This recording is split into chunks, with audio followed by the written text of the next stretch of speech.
Jun Yi Wu, the illustrator, and Lindsay Metcalf.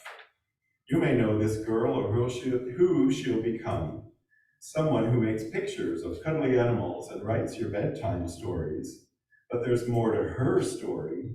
She observes, questions, collects, records. Beatrix is a girl of science, even if she may not know it yet. She giggles and splashes in the steps of a whistling postman as his dirty boots carry him on mail routes past miles of mushrooms and moss. He can't help but look and learn from the lush landscape edging the Scottish Highlands. Nature enchants Beatrix too. She absorbs lessons on art and photography so she can capture every rock, flower, everything. This way, she can take Scotland home. Back on the outskirts of London, Beatrix sneaks nature inside. Past her mother and the staff, a bit older now, Beatrix and her brother Bertram fill their nursery with bunnies, bats and newts, snakes, frogs, and mice. But when the animals die, after crying, she removes their flesh to admire their bones. There's care in every measurement, from head to fingers to tail.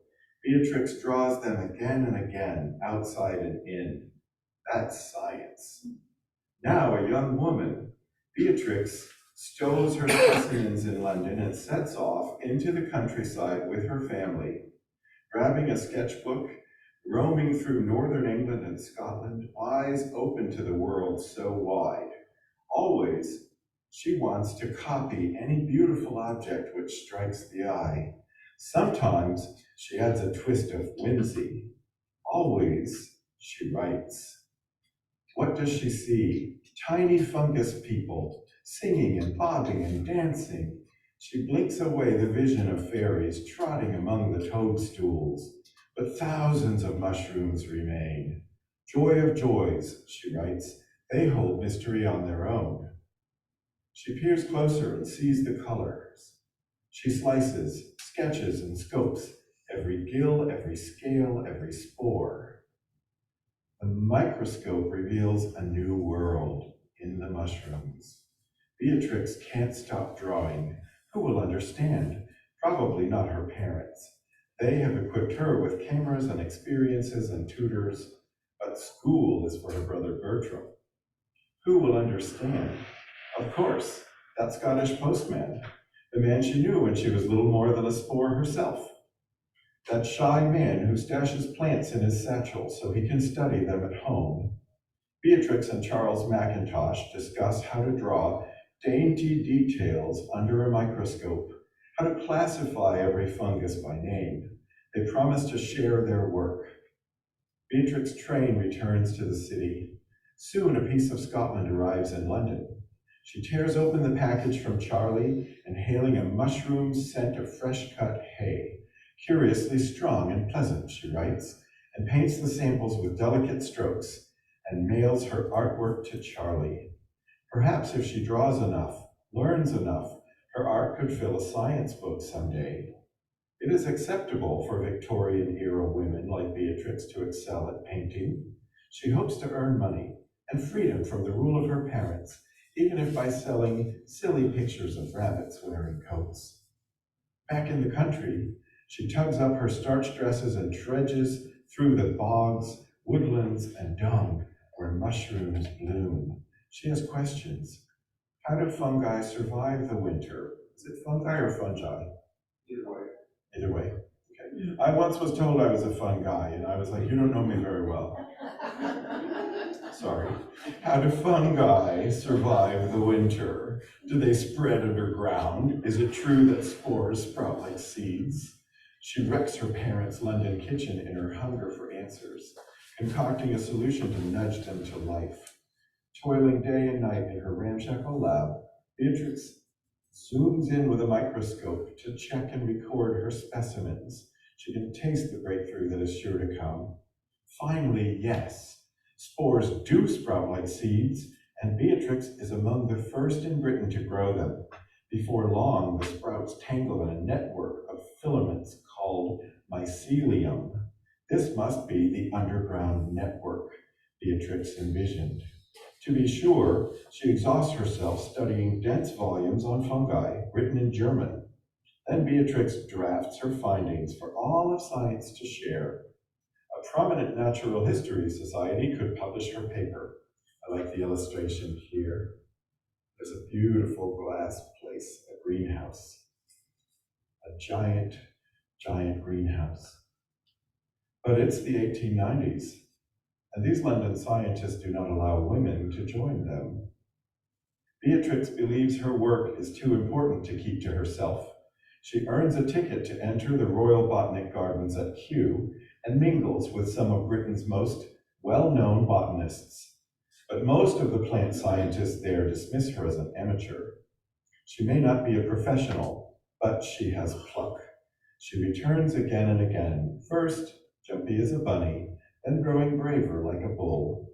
She knows of a well-published scientist who can help, if she can convince him. Her heart pounds. She clutches her slides and marches up to George Massey, one of the people in charge of Kew's plant specimens. He has been trying to germinate spores without luck. He peers through his spectacles with uncertainty. George cannot deny that Beatrix has sprouted more than 40 different kinds of spores. He decides to try her methods. Finally, success. George agrees to present Beatrix's paper at a society meeting. She waits for news. What is happening behind those closed doors? George returns with a disappointing message about Beatrix's paper. They say it requires more work, she writes to her old friend Charlie. So she withdraws her paper, rallies her resolve, and returns to the lab. She sprouts more, observes more, draws more, until she doesn't. What makes her stop? Does she suspect that she will never be taken seriously as a scientist? Does she begin to doubt herself?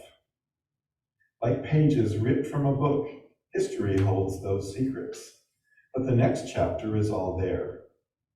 Beatrix Potter steps into the sunshine and tries something else, something not entirely different. She pulls out an old letter, one with pictures, written to a young friend who had been sick and bad and needed some good cheer. Her bunny, Peter Piper, she calls Peter Rabbit in the letter. He looks so real on paper that he nearly hops off the page. This is no leap for Beatrix, even as she tucks away her fungi paintings for good. She doesn't forget what she knows about nature. She follows her muse to a place where science informs art, a place of whimsy grounded in fact. Beatrix has studied every detail of her world, small and big, flower and fungus, inside and out, and molded it all into something new, so she could share it with you and the whole world.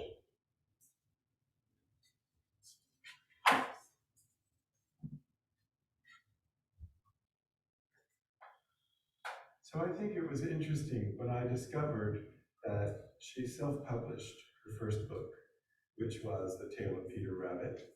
And I thought it was interesting that she didn't want it to have color illustrations.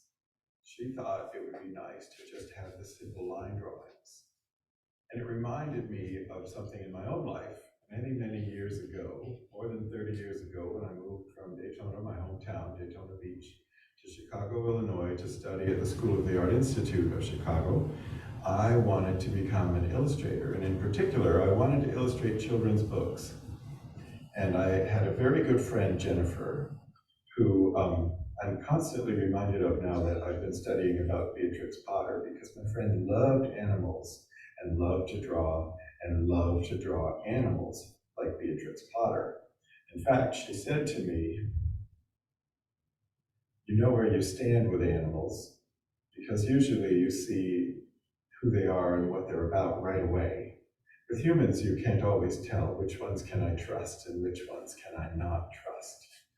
And the more I study about Beatrix Potter, the more she reminds me of my friend, because she was homeschooled, as you discovered already, and her brother was sent off to school. And Beatrix Potter was known to have said, I think school might have ruined me. Maybe not in those exact words, but I'm glad I wasn't sent to school.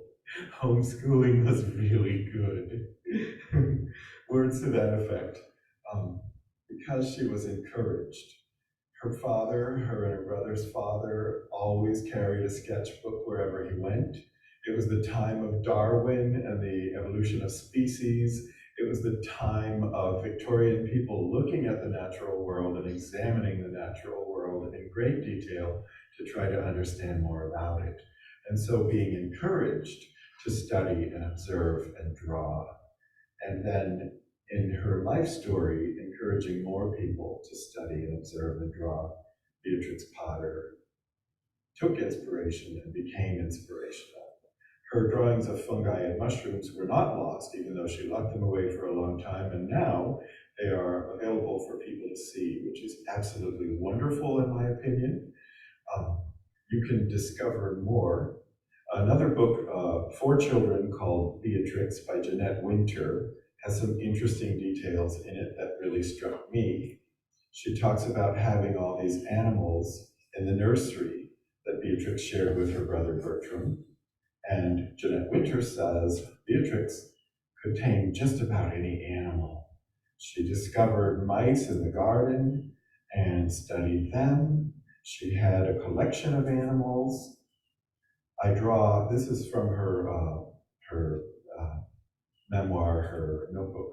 I do not remember a time when I did not try to invent pictures. I draw Toby and Judy, lizards from the garden. I draw Sally, a ring snake. I draw Punch, a frog. And I draw rabbits wearing clothes. Interestingly too, Beatrix Potter put her journals into a kind of code which was only deciphered after her death. She wanted to keep these things private from any prying eyes. There's another part of this book that really struck me and stuck out to me where it talks about the holidays.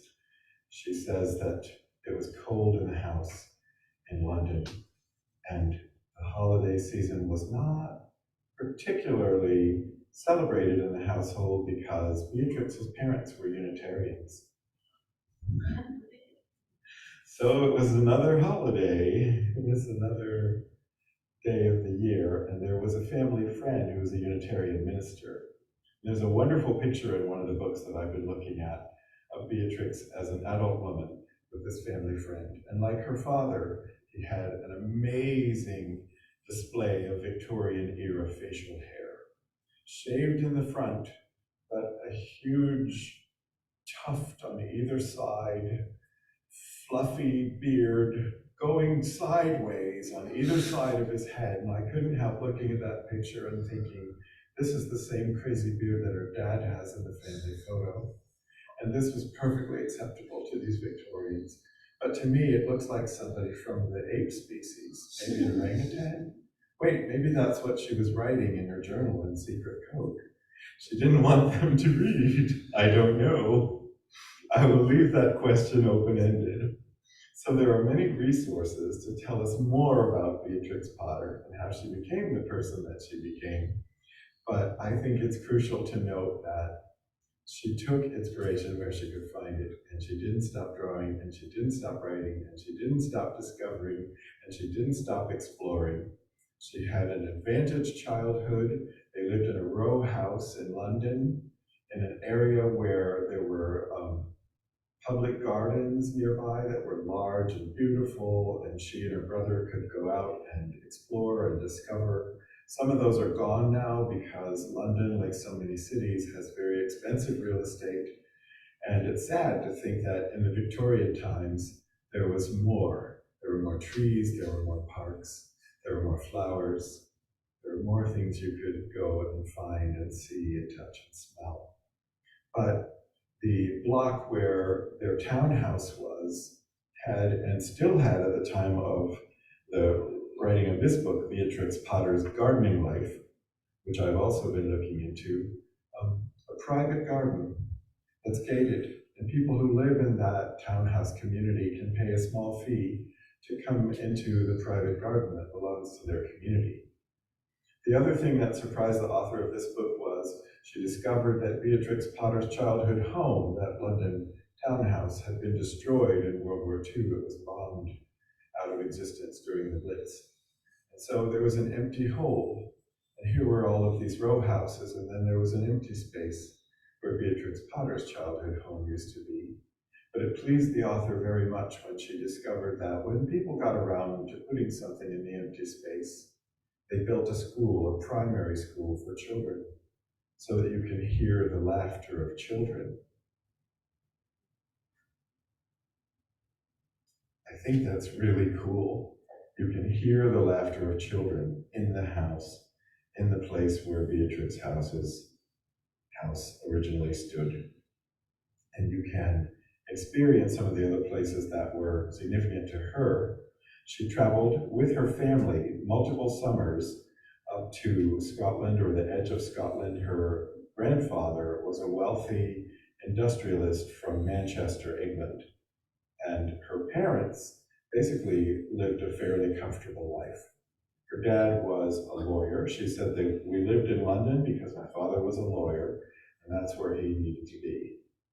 And their summers were these magical times when they would go out to the country, and they would go north, and they would ride the train, and they would see so much of nature, and it made her passionate about nature, so that when she became older, after her books were published in particular, she really wanted to escape into the nature. That is what led her to want to have a home in the Lakes District, and you saw the beautiful hilltop farm, which was Beatrix Potter's home as an adult. She was briefly engaged to the brother of her publisher, but unfortunately, he had leukemia and he died before they could be married. So they had a very short engagement. It seems to me in reading about Beatrix Potter that she wasn't feeling compelled to live according to normal expectations. A girl should be feminine, she should marry well, she shouldn't be interested in science, she should look for a good husband, and it seems that Beatrix's own parents would have liked very much for her to find somebody who had a lot of money or a title and get married, and that was not in the cards. She just didn't feel that was important. When she did finally have a proposal from her publisher's brother, it appears that because she had gotten to know him and he had many wonderful ideas about the ongoing publication of her books for children, that she chose to accept his proposal because he was a kindred spirit. She wanted someone who could understand the way she thought and the way she felt. And so she was very saddened at his death. And years passed before she again considered marriage, and when she did, she married a man who had been her solicitor, her lawyer, and had helped her to acquire property in the Lake District, which is the hilltop farm that you saw in the video earlier. And she had known this man, and they had talked and they had laughed, and she had shared her visions. So again, she was somebody that we look up to from our 21st century perspective for finding someone who could be a true partner in her life, instead of just finding someone to give herself to, as was the Victorian custom. So the reason I think that people continue to be enthralled with Beatrix Potter is more than just those children's books that speak to our inner child. It's also the way that she lived. Her parents had money, her grandfather had money, so she didn't grow up in poverty or in want, but she did experience what it felt like to be rejected when her studies of the mushrooms and the fungi were rejected, when her book was originally rejected because the illustrations were not in color. This reminds me of when I was an art student. I babysat for a child who said, "Will you draw a picture that I can color?" And I did. It was so much fun. So the other day when I discovered this wonderful coloring book of Peter Rabbit, I was really thrilled in the discount store that here was a Peter Rabbit coloring book. And I wondered, are the illustrations true to Beatrix Potter, or have the illustrations been made afresh? And I discovered these are line drawings by a contemporary artist named Lisa Wallace, adapted from the art of Beatrix Potter. So we've come full circle. Beatrix wanted Peter Rabbit published in black and white, and was she wondering if children would put their own colors into the pages? And then, after selling out her self-published first edition of Peter Rabbit, she conceded to the publisher's request and she put color into her illustrations. Now, she was fully capable of doing color illustrations. If you've seen those mushroom pictures, you know that. But she didn't want them to have color originally. That was a concession.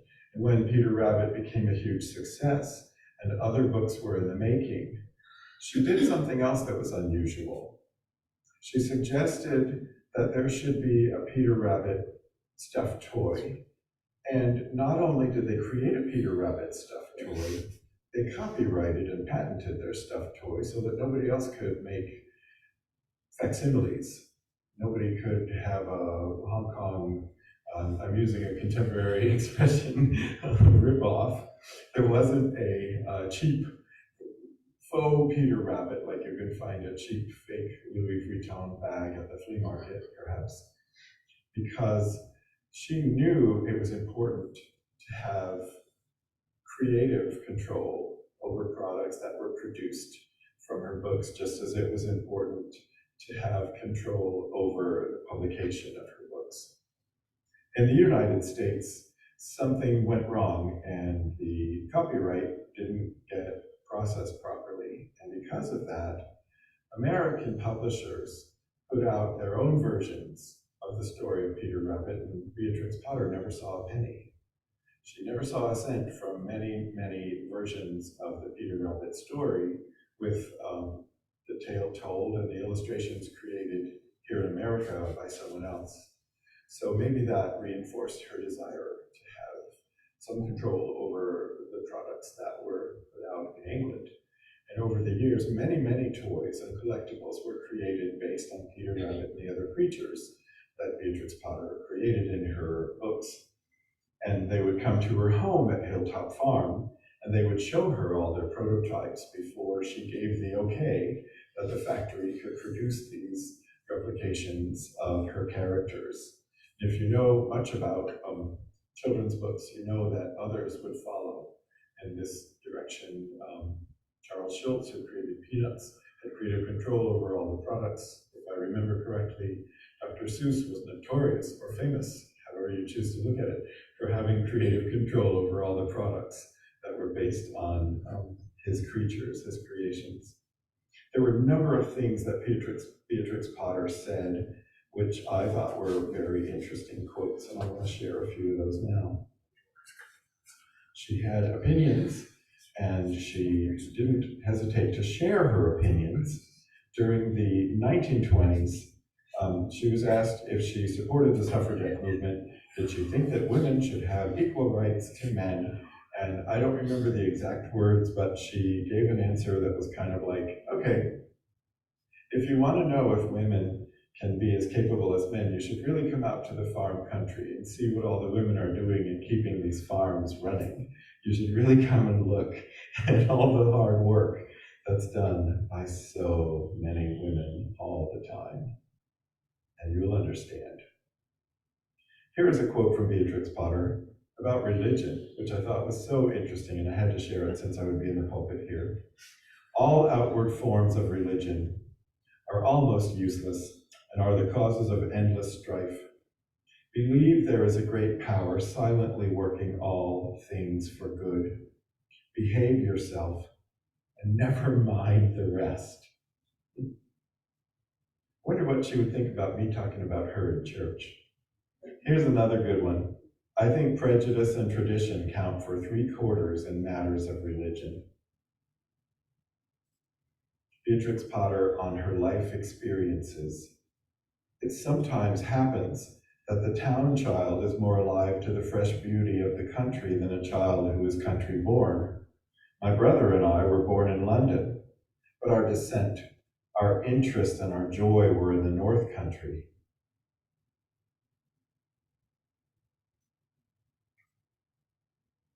quote from her memoir. The place has changed now, and many familiar faces are gone, but the greatest change is in myself. I was a child then. I had no idea what the world would be like. I wished to trust myself on the waters and the sea. Everything was romantic in my imagination. The woods were peopled by the mysterious good folk. The lords and ladies of the last century walked with me along the overgrown paths and picked the old-fashioned flowers among the box and rose hedges of the garden. On art, I cannot rest, I must draw. However poor the result, and when I have a bad time come over me, it is a stronger desire than ever. I thank God I have the seeing eye. That is to say, as I lie in bed, I can walk step by step on the fells and rough land, seeing every stone and flower and patch of bog and cotton pass, where my old legs may never take me again. On writing, the shorter and the plainer, the better. And this one, I do so hate finishing books. I would like to go on with them for years. Apparently that quote came from the time when she was feeling more than cozy with her publisher's brother. So, there are so many things about Beatrix Potter that inspire us. I found an article, Beyond Peter Rabbit, Beatrix Potter and Her Sheep. And this is from Modern Daily Knitting. And I was really knocked out by the story of Beatrix Potter as a conservationist. She was responsible for saving an endangered breed of English sheep called the Herdwick. Who would think that this children's book author would end up being a sheep farmer? But because she had spent so much time outdoors and loved the countryside and nature, it was natural that eventually Beatrix Potter would think about moving out into the country herself. And when the time came that she was able to do that, her marriage to her solicitor happened in 1913, the year before her father died. I think looking back at those times, she probably felt safer being married instead of just going out into the country to live alone. I don't think that was really done. And her parents were conservative enough that it was very much a comfort, I think, for her to be married and become a keeper of a farm. And Hilltop Farm grew as properties became available and purchased. And across the way from Hilltop Farm, there was a place that they called Castle Cottage. Beatrix and her husband, William Heelis, purchased, and they lived in that. And then she used Hilltop Farm as her sanctuary where she would write and draw. It's amazing thinking about the entire trajectory of her life. That's why I wanted to share with you this article about the saving of a breed. When the couple settled in at Hilltop Farm, Beatrix began focusing on farming. She was thrilled when a tenant farmer brought home 16 Herdwick ewes, hoping for lambs in the spring. She loved the Herdwicks, a hardy breed indigenous to England's Lake District. It wasn't just their adorable faces. They were bred to thrive in a unique environment in the North Country with nimble feet and rustic wool. Most importantly, they were hefted to the land, able to graze on communal land and return to their home pastures without constant shepherding. Hefting is an integral part of the local farming culture. In 1924, Beatrix purchased a large sheep farm called Troutbeck Park Farm, nearly 2,000 acres of land, plus a substantial flock of Herdwick sheep. Potter had found the perfect place to build a flock, but this particular flock was a hot mess. Many were diseased or infested with parasites like liver fluke, and to reach their full breeding potential, Potter would have to fix a myriad of other problems. Canine distemper among the herding dogs, a rat infestation, polluted streams, bad damage, overly wet fields. The farmhouse and other buildings needed renovation and modernization. It must have seemed an overwhelming challenge. She immediately found experienced shepherds who understood the intricacies of sheep farming. She benefited from her interest in science, trying out novel cures like a veterinary injection that prevented ovine respiratory attacks. Beatrix's managers and shepherds always found her interest in science and animal husbandry and her willingness to experiment admirable, notes biographer Lear. It further distinguished her as a woman farmer and sheep breeder. Longtime residents were initially somewhat mystified by this well-known newcomer with her wool suits made from Herdwick wool, of course, and clogs. Although Potter was extremely knowledgeable about sheep and a skilled judge of their quality, many local farmers were dismissive. Beatrix loved to talk sheep with other breeders, though, saying she didn't care a two-penny bit about their opinions of her. Nothing convinces skeptics like success. Before long, Potter's sheep began to win big prizes, and they won big. She was even asked to preside at local shows, once recalling a day when a jolly old farmer likened Beatrix to the first prize cow. He said she was a ladylike animal, and one of us had neat legs and walked well. But I think that was the cow, not me, being slightly lame, she remarked wryly. For the remainder of her life, Beatrix Potter continued to breed Herdwicks and Galloway cattle, expanded her land holdings, and worked closely with the United Kingdom National Trust to conserve her beloved Lake District. She continued to study the natural world, often writing scientific papers or sketching interesting features. In March 1943, she was elected president of the Herdwick Sheep Breeders Association, a rare honor. She was the first woman to hold that position, although she did not live long enough to serve her term. She died in December 1943 at her home in the village of Sawrey. At her request, her ashes were scattered over the land above Hilltop Farm by her devoted shepherd, Tom Story, who managed the flocks. By the way, this is an aside, but he was a handsome man. I just had to share that. There were other things attractive in the fields besides the sheep. I don't know. Those sheep were prize-winning sheep. The end result of Beatrix Potter's love was helping to get the sheep healthy and to keep those sheep breeding and to keep the farmland available for farming. And at the time of her death, she was worth what would be today $20 million. And she donated many huge, vast amounts of acreage of land, I don't have the exact figure, to the United Kingdom National Trust to make sure that it would be conserved and that the Lake District area where she had loved living, where she had enjoyed so many years, would not become another suburb of London or something like that.